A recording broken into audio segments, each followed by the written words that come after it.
Good morning, students. So today we are going to continue chapter number 13, ways to multiply and divide in workbook. So take out your workbook and open page number 180. So let's start.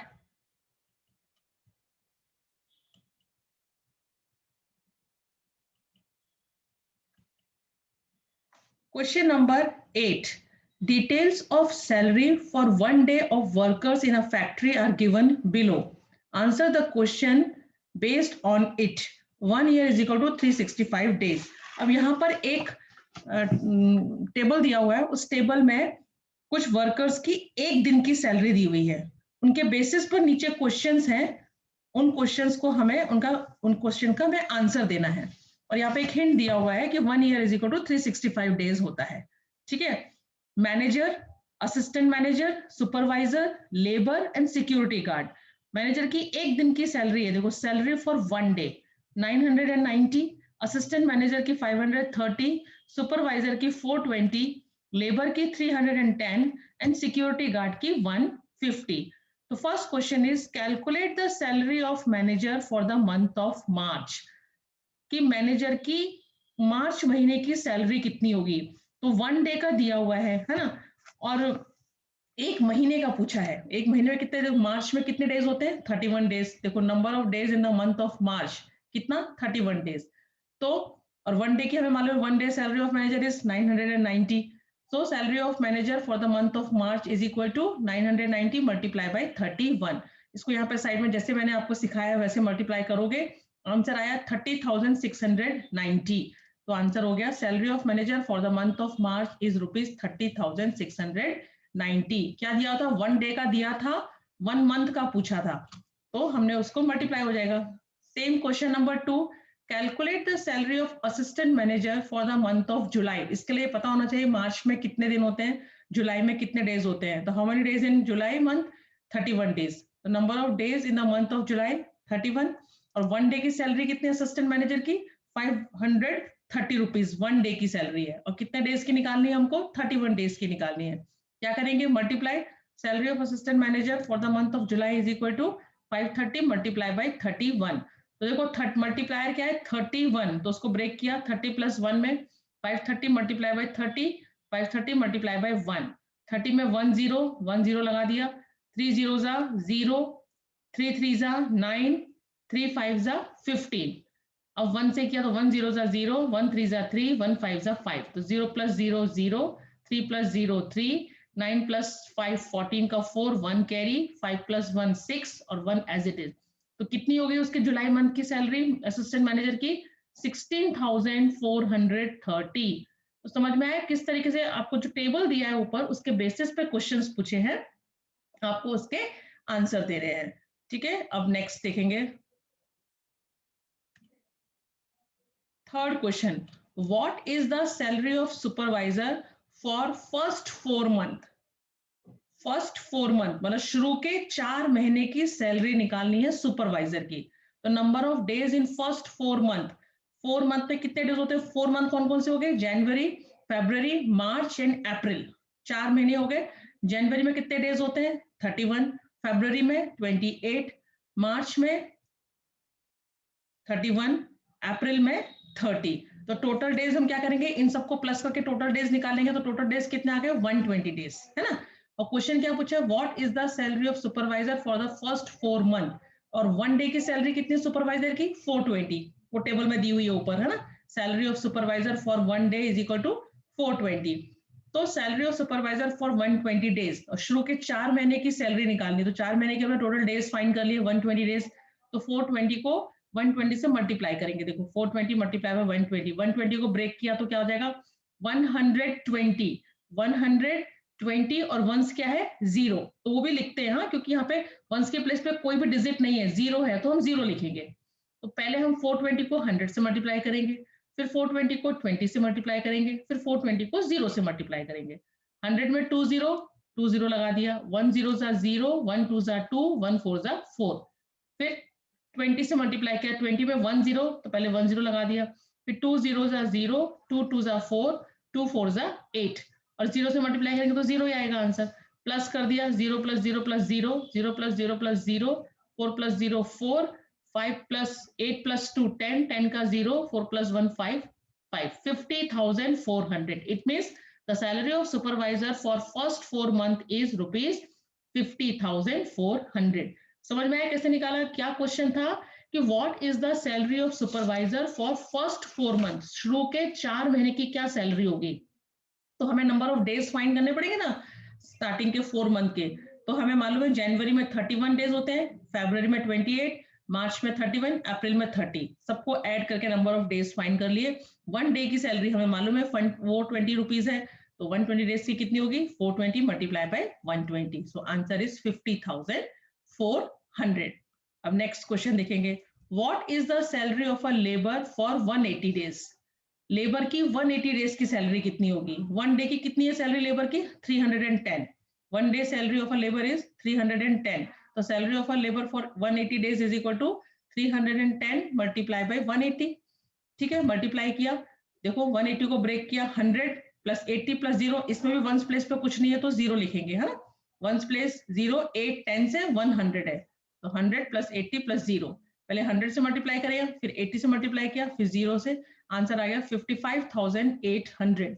तो salary of a labour for 180 days is rupees 50,800।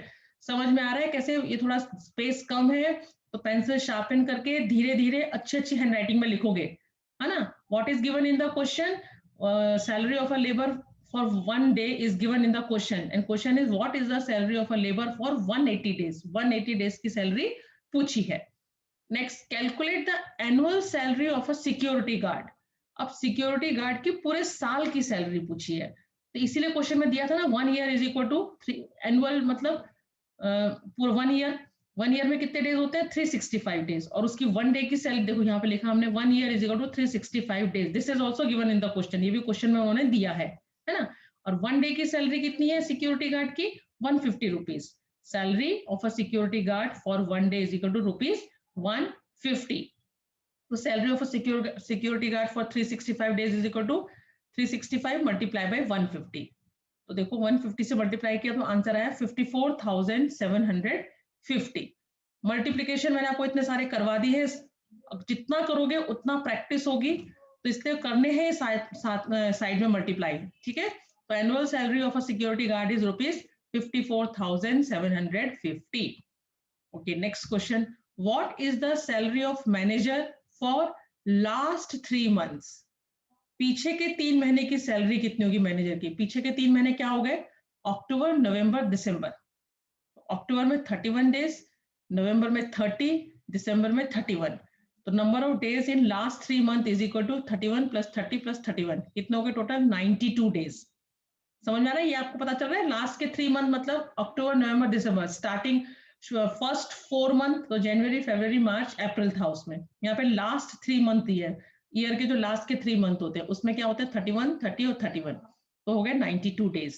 Salary of manager for 1 day कितनी है उसकी? 990, तो salary of manager for 92 days is equal to 990 multiply by 92।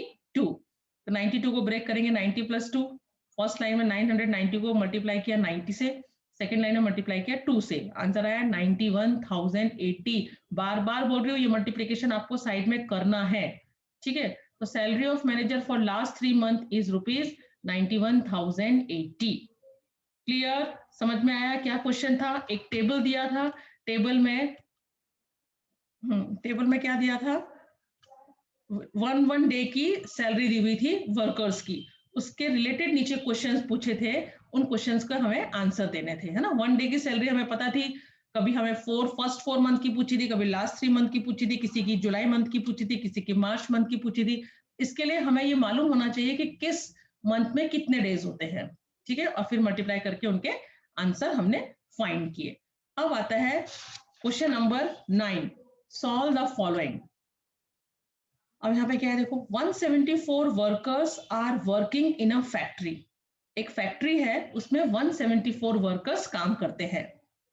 If each worker gets rupees 567 as bonus, then what amount would be needed to distribute bonus to all workers? एक फैक्ट्री में 174 workers काम करते हैं। अब हर एक वर्कर्स को, मतलब एक वर्कर्स को 576 बोनस देना है, तो टोटल कितना पैसा चाहिए 174 वर्कर्स को डिस्ट्रीब्यूट करने के लिए? तो हमें टोटल नंबर ऑफ वर्कर्स पता है, एक वर्कर को कितना पैसा देना है वो भी पता है, तो टोटल वर्कर्स को अगर हम 567 से मल्टीप्लाई करेंगे तो टोटल अमाउंट हमें मिल जाएगा। तो total number of workers in a factory 174, amount of bonus each worker gets rupees 576। 576 है कि 67? ओह, ये गलत हो गया यहाँ पे 76 से मैंने मल्टीप्लाई कर दिया, ये आपको कर देना है, ठीक है? यहाँ पे 76 है, 67 आएगा, 567।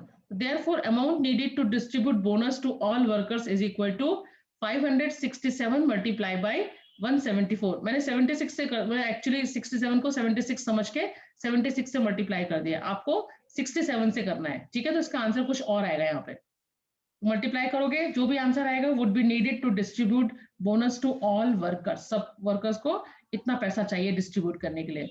समझ में आया question? Total number of workers दिए थे और एक वर्कर को 567 पैसा देना है, तो टोटल कितना अमाउंट चाहिए इतने वर्कर्स को देने के लिए? तो दिस मल्टीप्लाई बाय दिस कर देंगे। ओके, सेकंड क्वेश्चन देखेंगे। The length of a square garden is 20 metre. Dinesh भाई completed the work of spreading the soil in the garden at the cost of rupees 100 per square meter. What amount will he get? अब देखो ये question जो है ये बहुत अच्छा question है और इंपॉर्टेंट क्वेश्चन भी है। ये बोल रहे हैं एक स्क्वायर गार्डन है, ठीक है? स्क्वायर गार्डन है जिसकी की लेंथ कितनी है? 20 मीटर।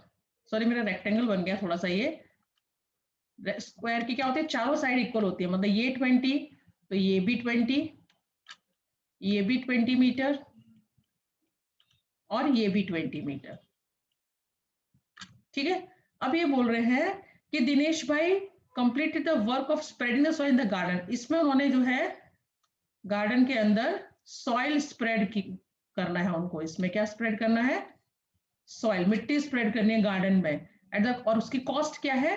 पर स्क्वायर मीटर, मतलब 1 स्क्वायर मीटर की कॉस्ट कितनी है? ₹100। So what amount will he get? तो उनको क्या अमाउंट मिलेगा? तो हम देखो कोई भी क्लोज फिगर के अगर अंदर का पार्ट हमें निकालना हो कि उस फिगर ने कितनी स्पेस ऑक्यूपाइड की है, तो हम क्या फाइंड करते हैं? उसका एरिया। तो देखो length of a square garden is equal to 20 metre, ये हमें क्वेश्चन में दिया, this is given in the question, है ना, कि length of the square is 20 metre. So area of a square garden is equal to, the area of square garden क्या हो जाता है? लेंथ मल्टीप्लाई बाय लेंथ, है ना, या साइड मल्टीप्लाई बाय साइड। अगर रेक्टेंगल होता है तो लेंथ और ब्रेथ होती है, तो उसका एरिया क्या होता है? Length multiply by breath. Square की चारों साइड इक्वल होती है, इसलिए उसका एरिया क्या होता है? साइड मल्टीप्लाई बाय साइड या लेंथ मल्टीप्लाई बाय लेंथ। तो कितना हो जाएगा? 20 मल्टीप्लाई बाय 20, तो आंसर क्या हो जाएगा? 400 स्क्वायर मीटर, 400 स्क्वायर मीटर।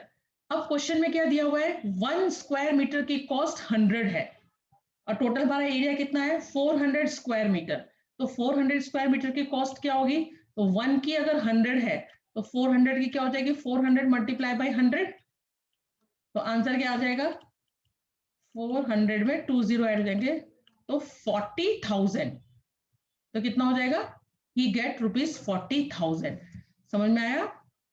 तो मतलब क्वेश्चन था कि एक स्क्वायर गार्डन है जिसकी लेंथ 20 मीटर है और दिनेश भाई वहां पे काम कर रहा है, उसने वहां पे गार्डन में सॉइल डाली है पूरे गार्डन के अंदर, किस भाव से? एक स्क्वायर मीटर की कॉस्ट उसने 100 रुपीज रखी है, तो उसको कितना पैसा मिलेगा? हमने क्या किया? उस स्क्वायर गार्डन का एरिया फाइंड कर लिया, कितना एरिया है, वो आया 400 स्क्वायर मीटर। अब हमें एक स्क्वायर मीटर की कॉस्ट पता है 100, देखो cost of 1 square metre is ₹100, तो cost of 400 square metre, 400 square metre की कॉस्ट क्या होगी? एक की दी है, ज्यादा की पूछी तो मल्टीप्लाई, तो आ गया 40,000। इसका मतलब ही गेट ₹40,000, उसको कितना पैसा मिलेगा? 40,000 पैसा मिलेगा, ठीक है? ओके, नाउ नेक्स्ट देखेंगे।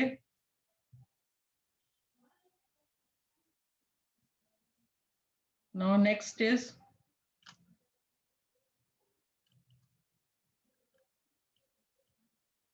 A fruit seller has 1944 oranges. Fruit seller मतलब फल बेचने वाला, उसके पास 1944 ऑरेंजेस हैं. Each box carries 9 oranges. और उसने बॉक्स बनाए हैं, है ना, बॉक्स के अंदर ऑरेंजेस को पैक किया है. एक बॉक्स के अंदर 9 ऑरेंजेस हैं. तो how many boxes can be filled by all the oranges. तो कितने बॉक्स बनेंगे इन सारे ऑरेंजेस से, कितने बॉक्स बनेंगे. देखो तो टोटल नंबर ऑफ ऑरेंज कितने, 1944. Number of orange in one box, एक बॉक्स में कितने ऑरेंज है, 9 ऑरेंज. तो नंबर ऑफ बॉक्स नीडेड, देखो मैंने करके रखा है, फिर मैं आपको बता रही हूँ. तो हम क्या करेंगे, डिवाइड करके. टोटल नंबर ऑफ ऑरेंज हमें पता है 1944. अब उसको किससे डिवाइड करेंगे हम, एक बॉक्स के अंदर कितने ऑरेंज है, 9 ऑरेंज. तो 9 से डिवाइड करेंगे. देखो 9 2 जा 18. Now 19 minus 18 1, डाउन किया 4. Now 9 2 जा 18 तो बड़ा हो जाएगा ना, 9 1 जा 9. 14 minus 9 5, डाउन किया 4. 9 6 जा 54. तो कितना आ गया आंसर, 216. मतलब कितने बॉक्स बनेंगे 9 ऑरेंज के, 216 boxes can be filled by all the oranges. सारे ऑरेंजेस से 216 ऑरेंजेस बॉक्सेस बनेंगे. समझ में आया question. Total number of orange दिए थे, ठीक है, और एक बॉक्स के अंदर 9 ऑरेंज थे. तो कितने बॉक्स बनेंगे, तो हमने टोटल नंबर ऑफ ऑरेंज को 9 से डिवाइड कर दिया, तो हमें मालूम चल गया 216 बॉक्सेस बनेंगे. अब देखो नेक्स्ट क्वेश्चन, ध्यान से सुनना बेटा वीडियो, क्योंकि आपको इससे ही समझ के करना है. There are 108 members in a relief committee. एक रिलीफ कमेटी है जिसके अंदर 108 मेंबर्स हैं. Each member donated ₹75. हर मेंबर ने 75 रुपीज डोनेट किया. If the collected amount is distributed among 36 poor persons equally, then what amount will each person get. अब इस क्वेश्चन के अंदर देखो मल्टीप्लिकेशन और डिवीजन दोनों है. कैसे, पहले क्या बोल रहे हैं कि एक कमेटी बनाइए, रिलीफ कमेटी वाला राहत कमेटी, ठीक है, कोई एक कमेटी बनाई है जिसमें कि उन्होंने, कितने मेंबर है उसके अंदर, 108 मेंबर है. 108 मेंबर की एक कमेटी बनी है और उसमें हर मेंबर ने 75 रुपीज दिया है. तो 108 लोगों का कितना पैसा हो गया, जब एक ने 75 दिया है तो 108 का तो बहुत सारा होगा, मतलब मल्टीप्लाई होगा. तो 108 को देखो मैंने 75 से मल्टीप्लाई किया, तो मेरा आंसर है 8100 रुपीज. कितना आ गया, 8100 रुपीज. अब ये 8000 अब लिखा है देखो, इफ द कलेक्टेड अमाउंट, मतलब कलेक्टेड अमाउंट क्या हो गया हमारा 8100.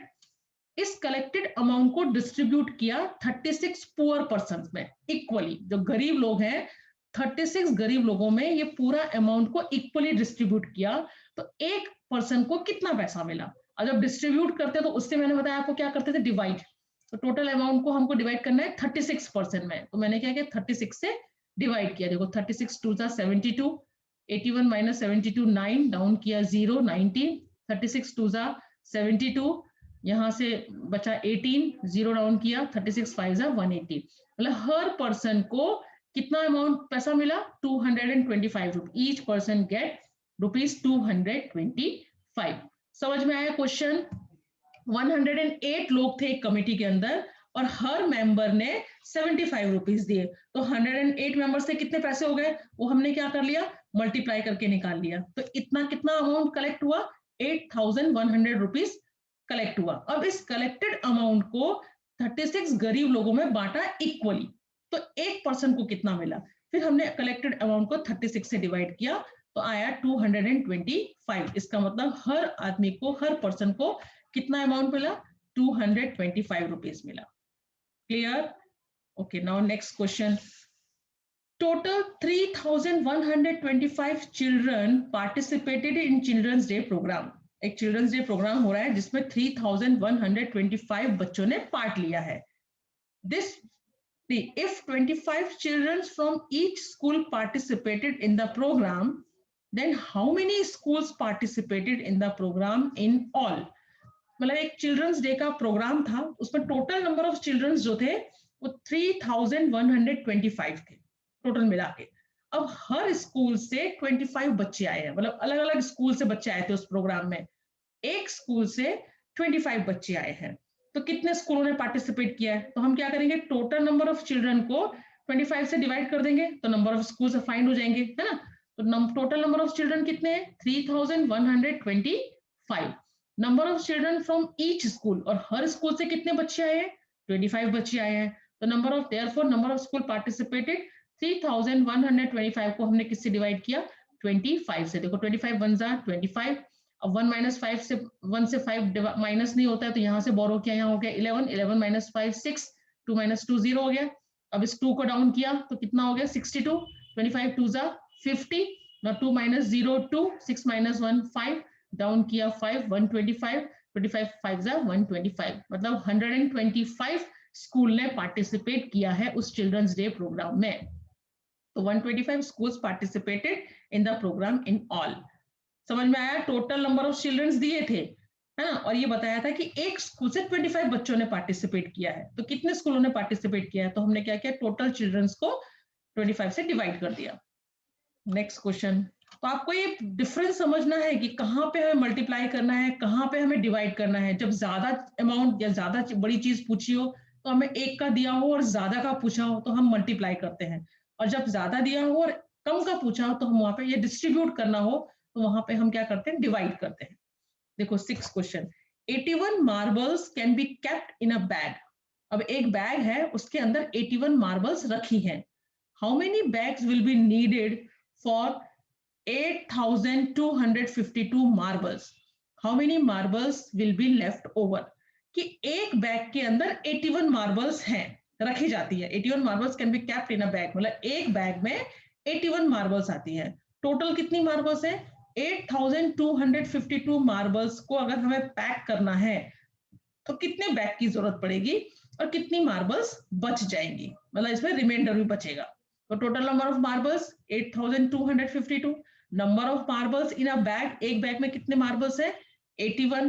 तो number of bags needed 8,252 divided by 81। देखो 81 से डिवाइड किया तो 81 इज अ 2 डिजिट नंबर, तो हमने 2 डिजिट लिया। 2 डिजिट कितना है? 82। तो इतना हमारा 1 टाइम जाएगा। 81 1 जा 81, 2 माइनस 1 1, 5 को डाउन किया तो क्या हो गया? 15। अब 15 तो छोटा है 81 से। देखो मैं यहाँ करके दिखाती हूँ आपको, ये अच्छा सम है। कितना था? 8,252 को डिवाइड करना है 81 से, है ना। तो 81 1 जा 81, now 2 minus 1 1, अब डाउन किया 5 को, क्योंकि 8 माइनस 8 तो 0 हो गया। 2 माइनस 1 1, अब हो गया 15। अब 15 तो छोटा है 81 से, डिवाइड नहीं होता है, तो हमको ये भी आगे वाला डिजिट नीचे लेना पड़ेगा। लेकिन जब हम दो नंबर को एक साथ डाउन करते हैं तो हम ऊपर एक 0 लगा देते हैं, उसके बाद हम दूसरे नंबर को डाउन कर सकते हैं। अगर बिना 0 लगाए डाउन किया तो सम रॉन्ग हो जाएगा। समझ में आया? 2 माइनस 1 तो 1 हो गया, 5 को डाउन किया तो कितना बन गया? 15। 15 तो छोटा था 81 से, डिवाइड नहीं हो सकता, तो हमें ये 2 भी चाहिए। ये 2 चाहने के लिए हमें क्या करेंगे, ऊपर एक 0 लगाएंगे, फिर हम 2 को डाउन करेंगे। अब देखो 81 1 जा 81 2 जा कितना होता है? 81 2 जा कितना होता है? 2 1 जा 2, 2 8 जा 16, 162। तो बड़ा हो गया, इसका मतलब अगेन 1 टाइम जाएगा। 81 1 जा 81, नाउ 2 माइनस 1 1, और 15 माइनस 8 7। तो इसका मतलब 101 बैग्स हमें चाहिए 8,252 मार्बल्स को पैक करने के लिए, और कितनी 71 मार्बल्स बच जाएंगी। देखो 101 bags will be needed for 8,252 marbles and 71 marbles will be left over. कितनी मार्बल्स बच जाएंगी? 71 मार्बल्स बच जाएंगी, क्योंकि उन्हें इक्वली पैक करना है ना। कितनी कितनी पैक करनी है? 81 81 81 पैक करने हैं, तो 71 बच गया, 10 मार्बल्स कम रह गई ना 81 होने के लिए, इसलिए उतनी मार्बल्स बच जाएगी और टोटल 101 बैग्स बन जाएंगे टोटल। समझ में आया क्वेश्चन? ओके, अब 7 क्वेश्चन देखेंगे। In a school a school got rupees 3,452 as donation. Distributing the amount equally among 32 children, what amount will each child get and how much money will be left? कि एक school को 3,452 donation मिला, ठीक है, कहीं से उनके पास इतना पैसा आया। अब वो 32 बच्चों में बांटना है इक्वली, तो हर बच्चे को कितना पैसा मिलेगा और लास्ट में कितना पैसा बच गया। सिंपल है, total amount of donation of school got 3452, number of children कितने 32, तो therefore amount each child gate, एक बच्चे को कितना पैसा मिलेगा, इसको डिवाइड कर दिया, देखो 32 1 जा 32, 4 - 2 2, डाउन किया 5 25। अब देखो अगेन यहाँ पे वही है, 25 छोटा है 32 से, डिवाइड नहीं हो सकता, मतलब हमको 2 को डाउन करना पड़ेगा, तो ऊपर 0 लगाएंगे और 2 को डाउन कर देंगे, एंड 32 7 जा 224, उसको माइनस किया तो आया 28। इसका मतलब हर बच्चे को 107 रुपीज मिलेगा और लास्ट में 28 रुपीज बच जाएंगे, तो each child gate rupees 107 and rupees 28 will be left. समझ में आया क्वेश्चन? टोटल डोनेशन दिया हुआ था, वो बच्चों को डिस्ट्रीब्यूट सबसे ही समझ में आ जाएगा आपको कि डिवाइड करना है, 32 बच्चों में डिस्ट्रीब्यूट करना था, तो डिवाइड करेंगे तो हर बच्चे को 107 रुपीज मिलेंगे और लास्ट में कितना बच गया 28 रुपीज जो है वो बच जाएंगे। नेक्स्ट क्वेश्चन देखो, a cooperative society ordered 1961 bags of fertiliser, if a tempo can carry 37 bags in one trip, then how many trips will be the tempo have to travel? एक कोऑपरेटिव सोसाइटी ने 1961 fertiliser मतलब खादर होती है ना, खातर, उसके bags का order किया है। अब उनके पास टेम्पो है, छोटा ही टेम्पो है, वो एक बार में खाली 37 बैग्स को लेके जा सकता है। कितने बैग ले जाता है वो एक ट्रिप में? 37। तो उसको बार बार आके कितने चक्कर लगाने पड़ेंगे 1961 बैग्स को ले जाने के लिए? तो डिवाइड करेंगे, total number of bags of fertiliser कितने हैं 1961, number of bags a tempo carry in one trip 37, therefore number of trips the tempo have to travel is equal to 1961 divided by 37। तो देखो 37 5 जा 185, माइनस किया तो 11 बचा, 1 को डाउन किया, 37 3 जा 111। इसका मतलब the tempo have to travel 53 trips, मतलब 53 बार उसको आना जाना करना पड़ेगा फर्टिलाइजर बैग्स को ले जाने में, क्योंकि वो एक बार में सिर्फ 37 बैग्स लेके जा सकता है और टोटल बैग कितने हैं 1961। समझ में आया? ओके, नाउ क्वेश्चन नंबर 10, ये आपको नहीं करने हैं, ये आपको नहीं करना है। अब जो है क्वेश्चन नंबर 11, ये आपको अपने आप करना है। इसमें 2 मल्टीप्लिकेशन के सम है, 2 डिवीजन के सम है। देखो मल्टीप्लाई करोगे, मल्टीप्लाई करके तो क्या लिखा है, solve the following, find the answer in the table. इसको सॉल्व करो, सॉल्व करके जो आंसर आएगा वो देखो दूसरे पेज में एक ये दिया हुआ टेबल दिया हुआ है, यहाँ देखो ये टेबल दिया हुआ है ना, तो टेबल दिया हुआ है, फिर answer, find the answer in the table, join the letters of the alphabet in order and identify who am I. तो जो अल्फाबेट आएगा उन अल्फाबेट्स को आपको ऑर्डर में लिखना है, फिर उससे एक वर्ड बनेगा, उस वर्ड को बताना है हु एम आई, वो मैं कौन हूं। इस तरीके से आपको करना है। समझ में आया? ये चारों जो है सम 2 मल्टीप्लिकेशन के हैं और 2 डिवीजन के हैं। तो जो आंसर आएगा वो आंसर इस टेबल में दिए हुए हैं नीचे, तो उन टेबल के उस टेबल में जो आंसर है, आंसर के ऊपर जो अल्फाबेट है, उन अल्फाबेट को फिर आप ऑर्डर से लिखोगे, ऑर्डर पे लिखने के बाद क्या आता है वो मुझे बताओगे। तो इसलिए ये दोनों सम आपको खुद से करने हैं अपने आप, ठीक है? ये करके मुझे भेजोगे। नेक्स्ट है, choose the correct alternative for each questions and write correct option in the box।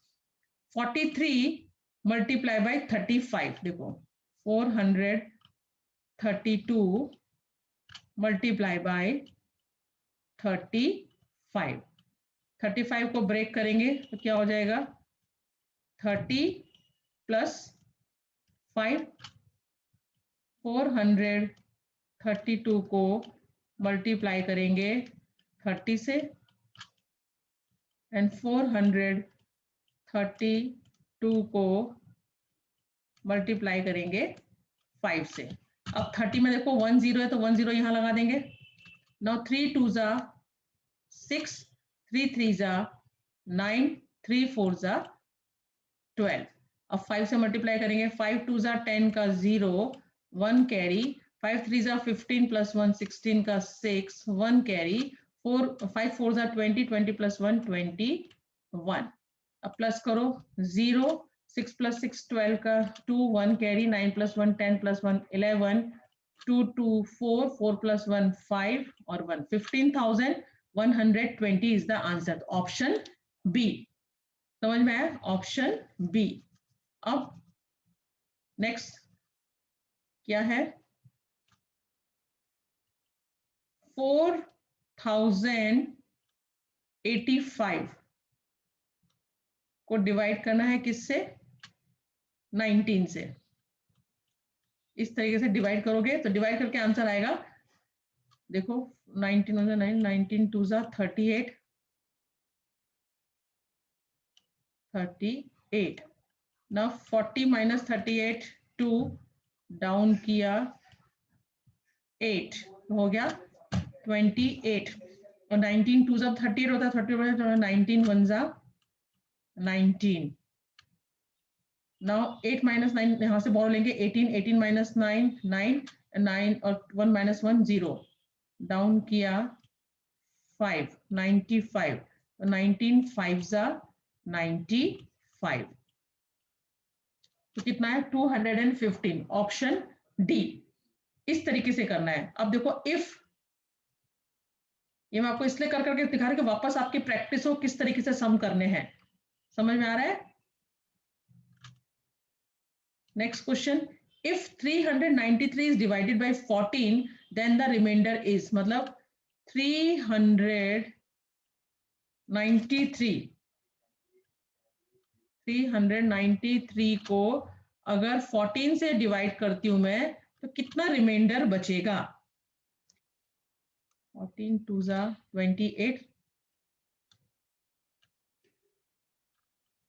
और 9 - 8 1, 3 - 2 1 डाउन किया 3।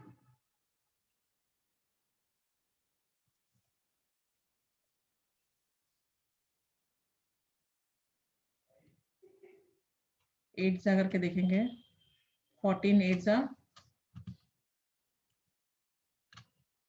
112। नाउ 3 - 2 1 तो इसका मतलब कितना रिमाइंडर बच गया? 1। तो देखो आंसर 1। समझ में आया? The cost of a bag is ₹235। What is the cost of such 42 bags? एक बैग की कॉस्ट 235 है तो 42 बैग्स की कॉस्ट क्या होगी? तो मल्टीप्लाई करेंगे तो आंसर आ गया 9870। ये करके देखना है आपको, ठीक है? ऐसा नहीं कि मैम ने टिक लगा दिया, अभी मेरे से मैंने आपको ये सब करके दिखाए, ऐसे करना है। पर कैसे ये कैसे मालूम चलेगा क्या करना है? क्योंकि एक बैग की कॉस्ट दी है और ऐसे 42 बैग्स की कॉस्ट पूछी है ना? 1 बैग की कॉस्ट दी है और 42 बैग्स की कॉस्ट पूछी है तो 235 डिवाइडेड मल्टीप्लाई बाय 42, आंसर आया 9870। 18 color box can be bought for ₹360। What is the cost of 1 color box? 18 colour box की कॉस्ट दी है और 1 कलर बॉक्स की कॉस्ट पूछी है। ज्यादा का दिया हुआ है, एक का पूछा है, तो क्या होता है? डिवाइड करेंगे तो आंसर आएगा 20। It means the cost of 1 colour box is ₹20। Okay, so that's it for today's lecture. आज हम इतना ही करते हैं, आगे अगले वीडियो में इसके आगे का कंटिन्यू करेंगे। ये आपको अपनी वर्कबुक में नीटली अच्छे से लिखने हैं विद स्टेटमेंट, ठीक है? मैं वर्कबुक चेकिंग के लिए मंगाऊंगी तो देखूंगी मैं इसे अच्छे से आपको समझ के अपनी वर्कबुक में फिल करने हैं। ओके, तो नेक्स्ट क्लास में हम कंटिन्यू करेंगे चैप्टर। तब तक के लिए बाय एंड टेक केयर।